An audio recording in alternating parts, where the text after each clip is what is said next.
Alright, what's up guys? My name is Zach, and today I am driving a 2010 Lexus IS250 convertible. Up front is a 2.5 liter V6, and down below is a 6-speed automatic transmission. Now I am super excited to be driving this IS250 for several reasons, but mainly the fact that this is one of the 3 convertibles that Lexus has ever made so far. Their first convertible was the SC430. Then they made this, and now they make the LC500. So this is completing my trifecta of Lexus convertibles, and I'm very excited to share it with you here today. But if you would like to submit your own vehicle and have it reviewed here on the channel, you can head on over to my website, zackpradel.com/submit. It's a quick and easy submission form. It takes under a minute to fill out, and I come out to you. And if you'd like to see all my videos weeks or sometimes months in advance, you can head on over to my Patreon for only $5 a month. But let's get back to that 2.5 liter V6 under the hood. Well, that was a workhorse for Toyota, however, a relatively underappreciated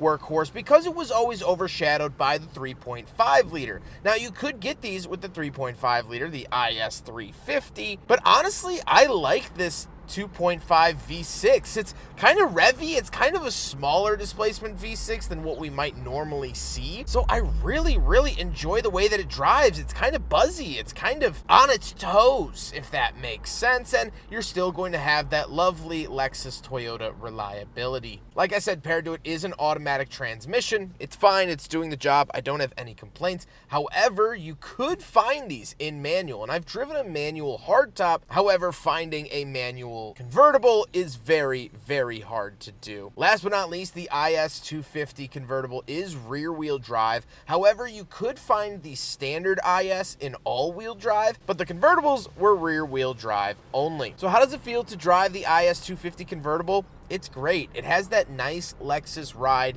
It's comfortable on the road, and yet I do like the size of it. The modern LC500, although in a different class, that's a big convertible. If you want the convertible, you have to go big. This was actually relatively reserved. It still fits in normal parking spots. You don't feel like you're taking up too much space on the road, and it is very dignified on the road. It's comfortable. Like I said, the steering is a little bit heavier than what I would want, but that's okay. The ride is confident. And while the A-pillars are relatively thick for visibility, when the top is down, you can see the entire world. So I don't mind too much. With that stuff out of the way, let's talk about the interior. Well, in front of me, I have 4 physical gauges. Off to the left is my speedometer and fuel, and off to the right is the tachometer and coolant temperature. On the steering wheel, on the left, we do have our volume, skip track, and mode, and off to the right, we have our phone options, as well as cruise control to the bottom right. Off to the left, we have a climate control vent and our convertible top option. So this is a power hardtop, which is hard to believe, and it is absolutely mesmerizing to watch go up and down. All of the little intricacies. Designing this top must have been a headache and a half. So here is how it operates. Very cool, and that's all done off to the left of the steering wheel.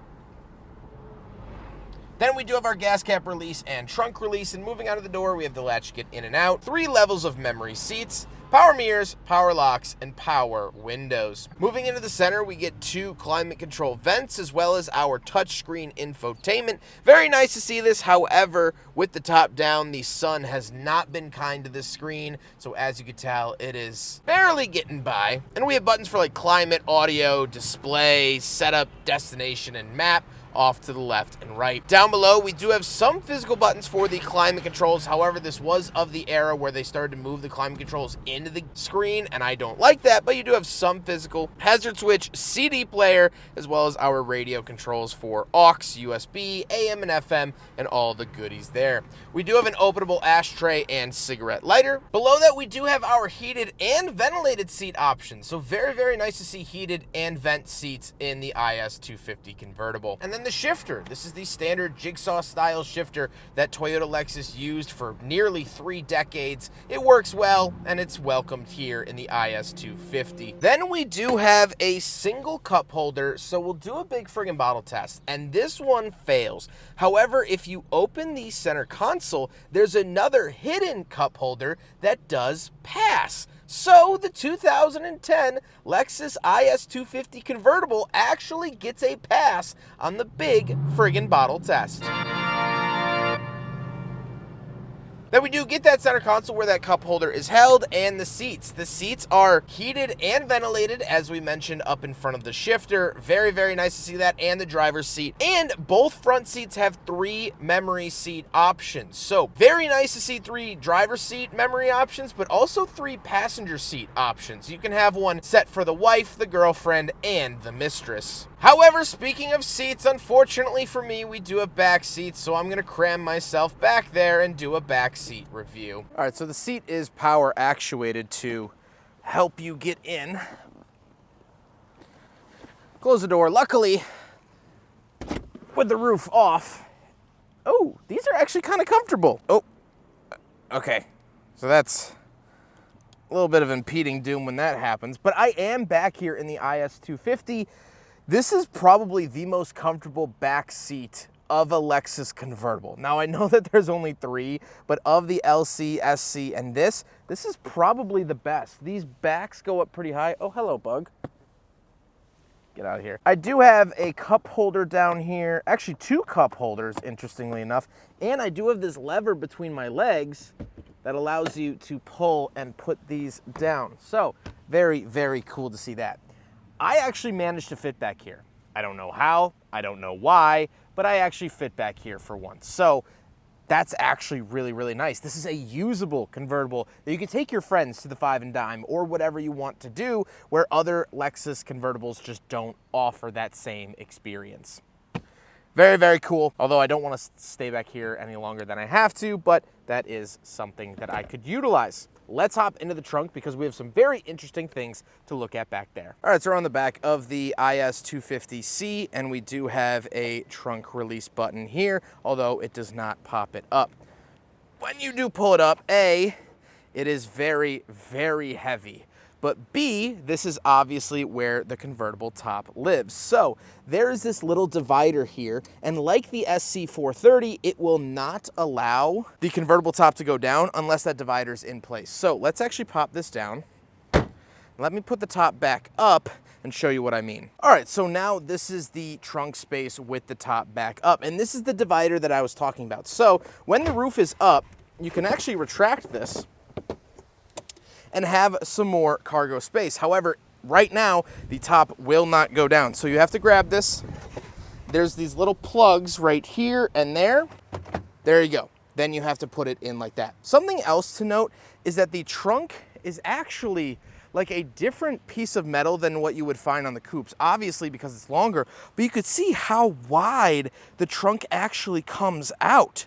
Very, very interesting to see around the back of the IS250C. Now we gotta talk about the looks, and I've always really liked the look of this generation of Lexus IS. I think it looks good, and I have to say I'm pretty happy with it. I don't think that there's any like standout appearance, besides the fact that as a convertible, it does look pretty good. I don't think Lexus was trying to make any really big statements in this era, at least it doesn't come off that way, like they are in modern era with their giant grills. So I think it's relatively conservative given Lexus's track record, or at least current track record. With all of that being said, let's get on to my final thoughts. What do I think driving the Lexus IS250? This was certainly a bucket list vehicle for me to review.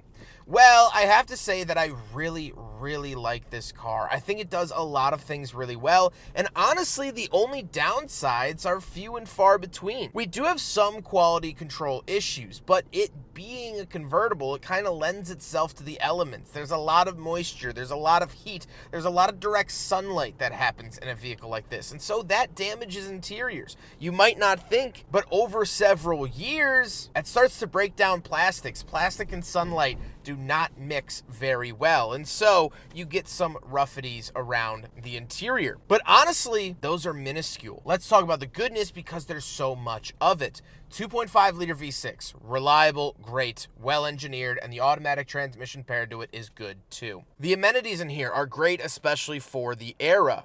Touchscreen navigation radio, heated and ventilated seats, memory seats, nice premium materials on the interior, this wood accenting in the center. All of it together works really, really well and gives you a more premium experience.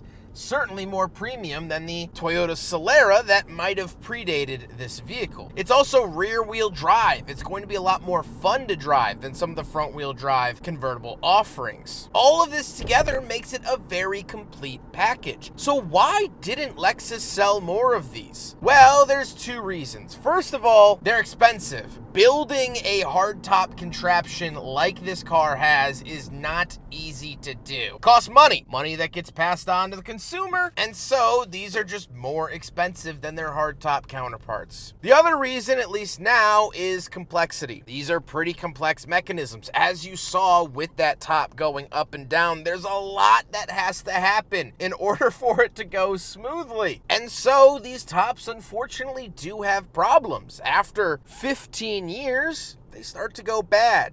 Parts start to wear out. They need fixing. And because they didn't sell a whole lot of them, parts aren't really that readily available for the convertible top. So it's a nearly endless cycle of payment, find parts, break, payment, find parts that a lot of people don't feel like jumping headfirst into. However, if you do decide to jump headfirst into a Lexus IS250 convertible, you're making a very good decision. The way that it drives, the way that it feels, the way that it is wonderful. I am a big fan of this car, and I don't think it was any mystery why. I hope you guys enjoyed the video. Huge thank you to Eduardo for letting me borrow his IS250 for today's video. He has been wonderful to work with, and I appreciate him accommodating me in his busy schedule here today. But I hope you guys enjoyed the video. Don't forget to rate the video, comment on the video, and subscribe if you really liked it. Take care, guys.